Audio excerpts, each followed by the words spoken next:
St. Clair County RESA presents Dateline Schools, hosted by Terry Harrington. Education, Economics, and Talent Summit. That's what our discussion is all this week on Dateline Schools, a new event trying to help bridge the gap so we can get those people looking for work into the jobs that are available. And to tell us all about it, my special guest is the superintendent here at St. Clair County RESA, Kevin Miller. And Kevin, do you see a summit like this changing what our schools will be offering to our kids or making any kind of curricular changes? It's difficult for schools because we are so strapped on what is required by the state of Michigan. However, having said that, it's more about skills than it is about specific courses. Skills can be taught throughout school. So when we talk about those soft skills that our employers are looking at, communication skills, the ability to problem solve, the ability to critical think, that can be embedded into most curriculum areas in the schools. I think it's important, Terry, to understand where this thought or this idea of another summit, and we had one a few years ago. It wasn't called a talent summit like it is this year, but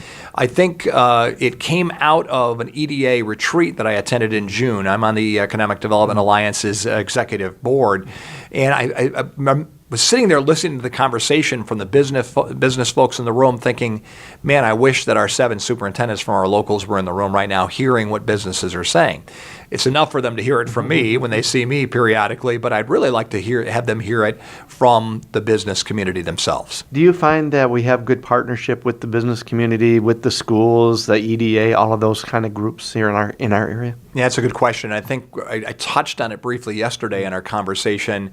The Blue Meets Green group has kind of bridged that to where we have educators in the room with government leaders, with business leaders as well. That's very rare.